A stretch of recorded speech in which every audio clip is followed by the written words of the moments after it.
Hello, hello, hello, everyone, and welcome to this week's episode of Strength and Struggle, where we help you find your light in the darkness. I am your host, Shakara. This week, we are going to discuss childhood into adulthood. This week's episode is called Your Childhood Drama Becomes Your Adult. I'm sorry, your childhood trauma becomes your adult drama. I'm going to say that again because I know I kind of got flustered. Your childhood trauma becomes your adult drama. So, just so we can elaborate a little bit on that, a lot of us, taking it back to week one, we have things that we like to hold on to, we harbor, and we carry. We carry a lot of things. And unfortunately, we tend to hold on to those things, and those things become problems in our lives. Hello, hello, my lovely, lovely soror. Out here in the world, I see everybody. I see you, and I am so glad to see you guys joining me. So hello, Soror Johnson. But we hold on to things and they become problems for us in the long run. And parenting are one of those big things because when we're growing up, I'm a millennial, even though I don't claim it because I was raised by a baby boomer. My mother was born in 1964. So I was raised with different types of values. And with the values that I was raised with, they flowed over into my parenting. They flowed over into me, and it was a Facebook post that I kind of got a tool with some people about because I argued with them, that you don't allow your child to say what, because it is disrespectful. Hi, Ma. See, my mom just joined. Everybody say hi to my mom. But you don't say what to an adult. It is disrespectful to say what to an adult. That's the way I was raised. And you had a lot of women that were arguing back and forth. Do not know what their generations was, don't care. But they wanted to go back and forth and say, no, you don't tell my child not to say what. You tell your child that they can freely express themselves, and just tell them to watch the way that they express themselves. But the way that I was raised was that what is disrespectful? And that's the way I raised my kids. And when I coached, that was also the way that I coached. When I substitute and when I had kids around me, when my kids' friends came in the household, I was the same way. You do not say what to an adult, period, point blank. That's just the rules. Because when you call a child, I'll just I'll use my daughter for an example. Hey, Nakia, what? That takes you back. Like, excuse me? Versus, hey, Nakia. Yes, ma'am. Yes, mom. Huh? Has a different ring to it, right? But for some reason, people feel as though that's not, bothersome to them. But that goes back into the way you were raised, right?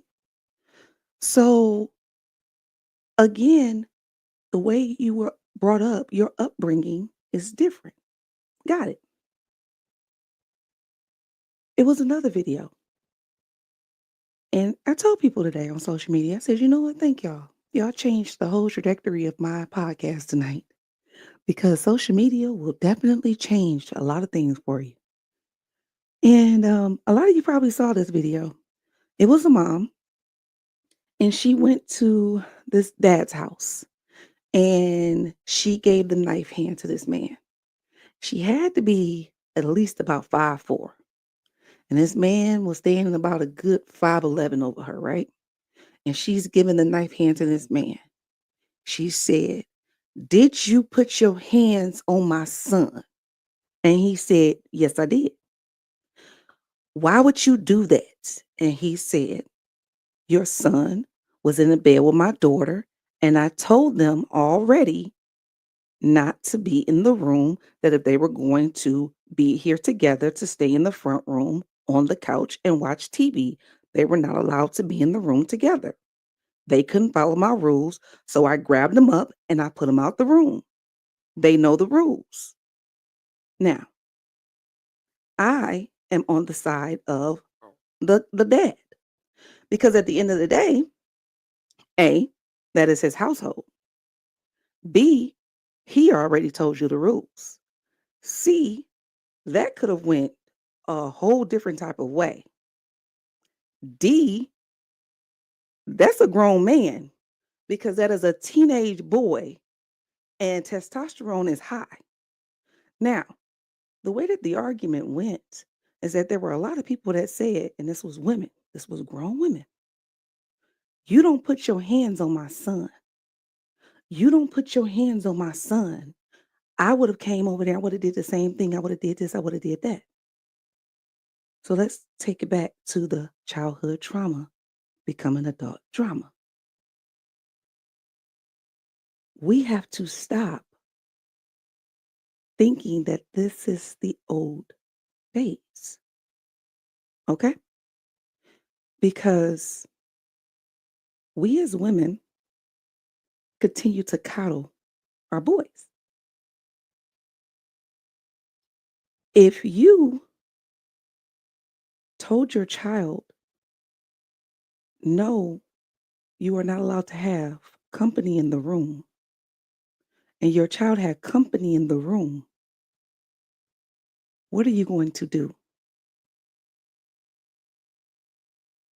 Because if I have any of the old school mamas on here, most of the old school mamas is going to tell you that they would have laid hands. They would have laid hands.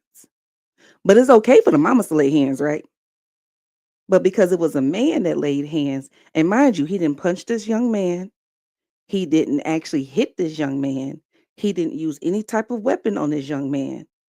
He grabbed this young man and he put the young man out the house. But he had already warned this young man. Now, I'm not going to get into the other arguments, because a lot of people was getting into the arguments that, you know, he needs a man in his life. That's a whole nother conversation. I'm not getting into that conversation, because everybody has their opinions. Everybody has their gripes and their concerns, and I don't know what their situation is. But in regards to that was that man's house, that's where I have my opinion at. He told him the rules. Hello, hello, my lovely sister. I'm gonna pause for a minute because I want everybody to please send out prayers to my sister. She did lose her mother yesterday, and she took the time out to join us today on this podcast. So please send prayers out to my sister, Rochelle. Thank you so much. And we are sending out prayers and love to you. But yes, this was this man's house, and things could have definitely went a lot worse. So why is it okay that when a mother lays down rules, and a mother would have laid hands on this young man or this young woman, we don't get up in arms? But when it was a man, you're welcome, my love. It was a man that reacted and did what he did. The internet is now up in arms that this man should not have put his hands on this young man.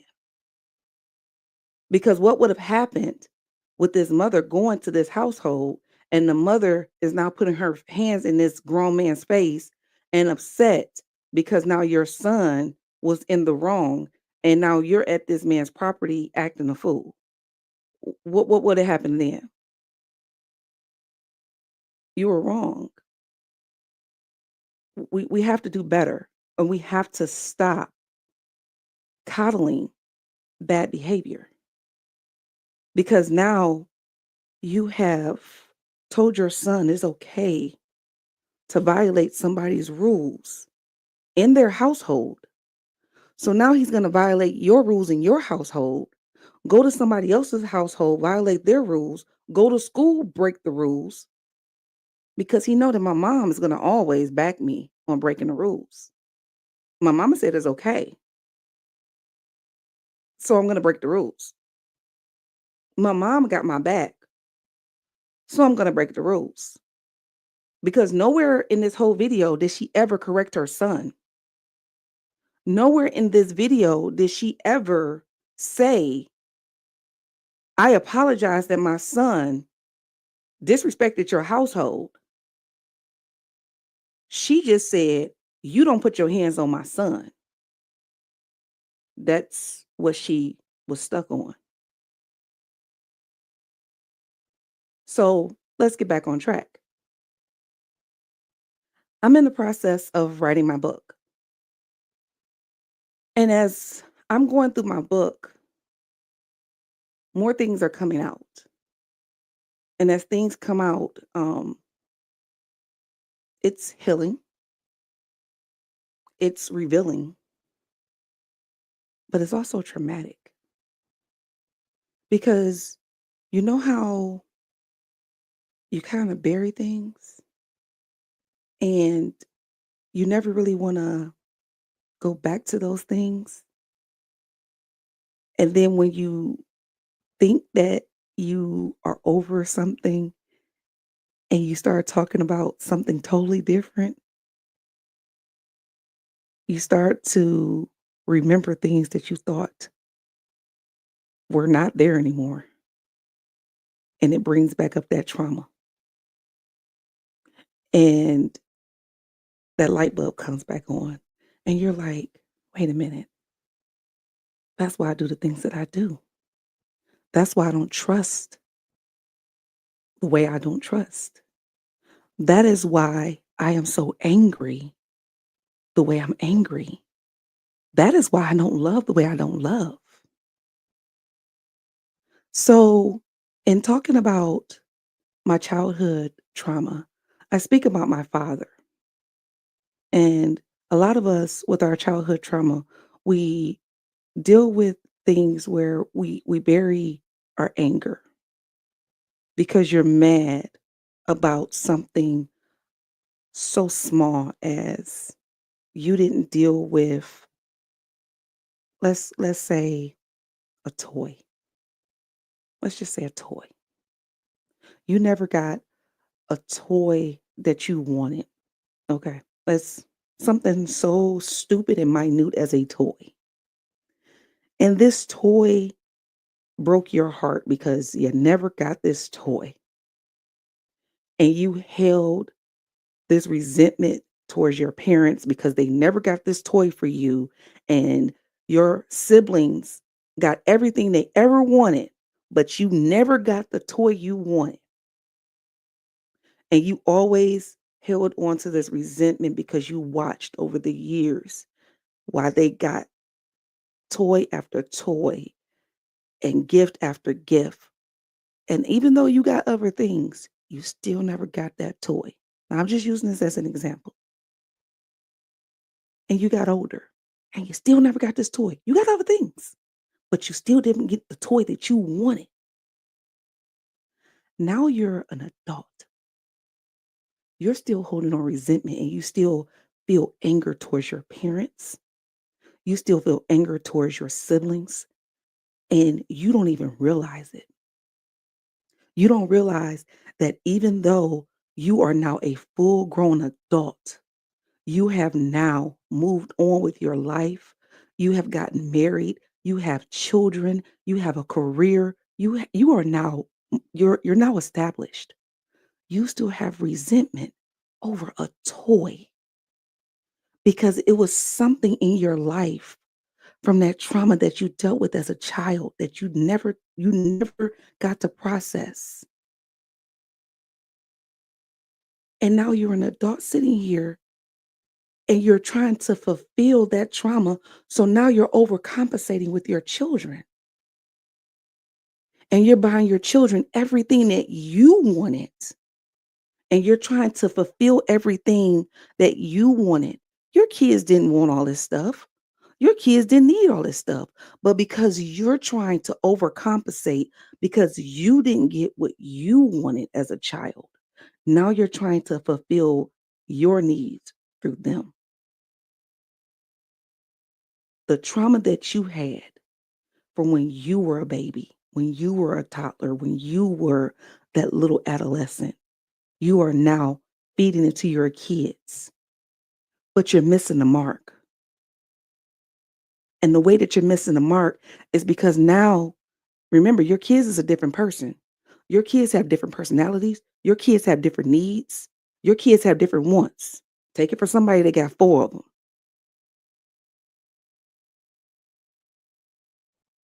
Okay. So MJ says it's a part of your attachment style. Listen now.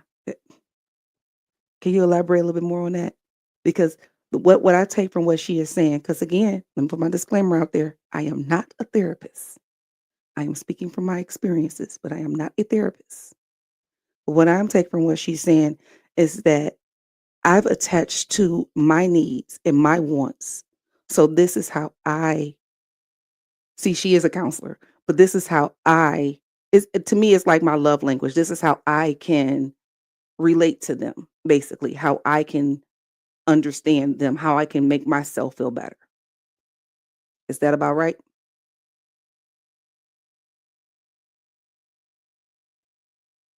While she continues to type that, I'll keep going.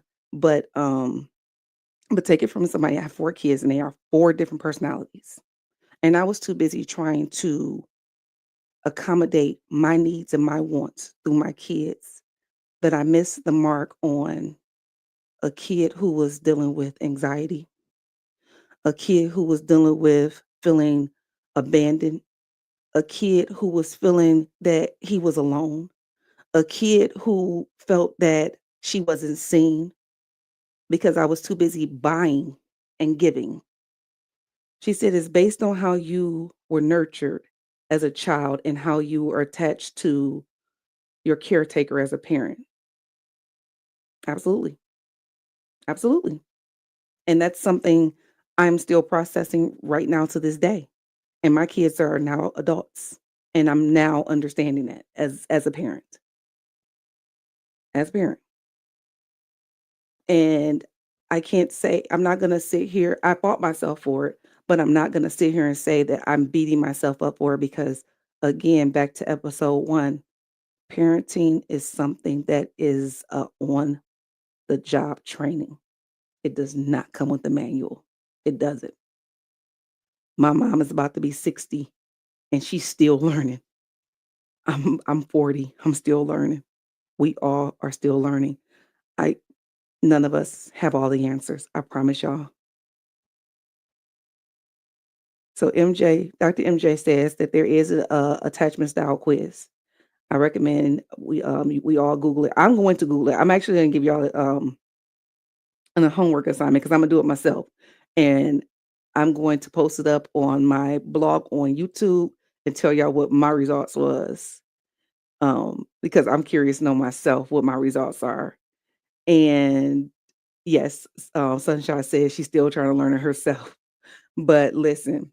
I thought my 22-year-old hated me, and all I kept saying is, "I gave you everything. I gave you everything." And he's like, "No, you didn't, ma." And I said, "Yes, I did." "No, you didn't." So to me, I gave him the world. To him, I gave him everything financially that I could, but I didn't give him his mother. So it was like my trauma that I dealt with as a child of not having my dad, my emotional attachment to my parents. And because his dad wasn't there, I was too busy trying to fill the gap of both parents financially that I missed the mark on the emotional part of it. And even the same thing with my other three children. And that became drama. It became drama. And I missed that mark on all of my kids. And it's like now in their adult life, I'm trying to fix it so that I can break that and it won't become their adult drama. Does that make sense? See, we have another person that's saying the same thing. She's dealing with the same thing with her adult child, trying to fix and break that barrier. We have the link in the chat for the quiz. So if you're interested in taking that quiz, for the attachment style quiz, it's there. I recommend everybody try it. I'm going to take it, like I said, and I'm going to post my results. Let's see where let's all share it. Matter of fact, I'll put it out there. Whoever shares their results will be put in for a drawing to win a free item from Cars Tees for Christmas. So let's see who all can get in for the drawing. So we'll put that out there. But yes, the drama that we deal with in our adult life from not dealing with the trauma that we go through as young adults and even as children. She says the summary is for your style is also there too. Um, it's something that definitely pours over into our style of raising our kids. And it can affect our kids. And it's a snowball effect. It constantly it's if you don't figure it out, you'll continue to I feel like because I didn't figure it out, now I feel like it's poured over into my grandchild's life. And now it's become the drama of why my granddaughter's not in my life now. And it's like, how do you stop it? How do you correct it? Because this world is not a safe place right now. It's not. And our generations, they need each other. Our kids, they need each other. Our families, they need each other. Yes, MJ, she is right. We are all adults recovering from our own childhoods. I mean, our childhoods, good or bad. We are. Again, nobody has the magic wand. Nobody has the answers. And that's another reason why, even with my podcast, like I said, I am not a doctor, I'm not a therapist, but I wanted this platform because at the end of the day, I am somebody that's just went through a lot of stuff. And I want to have this open platform. I know a lot of doctors and I know a lot of therapists and counselors, and I can't wait to have my open dialogue to be able to bring some of my therapists on so we can all have a conversation and talk for the different shows. Because sometimes, especially with my African Americans, my Hispanic counterparts, and my people of color, we need to have a safe space just to talk. And I wanted to be that person that gave people that platform. So that's why I'm here. It's not because I'm trying to say I am a SME, subject matter expert, for people that don't know what that means. It's because I am a person about bringing people together and giving people a platform to be that person that wants to be comfortable and being in the skin that they're in. I take the things that I've been through, I take the stories that I have, and I use them as testimonies. I don't take any of my situations and use them as an embarrassment. I take them as a testimony because the things that I've been through in life have been horrific. They've been good, bad, ugly, but guess what? They are a testimony, and I want to share them because somebody else probably needs to hear it so that you can understand how to get through it. So I'm not here to diagnose anyone. I'm just here to give a platform for somebody else to say, "Oh, I can help you with that." Because just like now, Dr. MJ has now shared something else that someone else can use that I didn't even know about. That's how we give someone else a platform to understand. Now you can use something different that I didn't even know about. Well, tonight was not supposed to be a long show anyway, because I have a duty in another state. So I have to finish packing and getting things together. I will be doing a sneak peek show this week with my 13-year-old because we are going to do a sneak peek show about raising a mom in the military. My daughter is going to talk about raising a mom in the military and moving around because of us having 10 PCSs. and she's excited about coming on to do a show with me. So, look out for that. It should be exciting. Thank you all for joining us. I am excited, and, I thank you all again. Love you all, and thank you for joining us for Strength and Struggle. I will see you all again.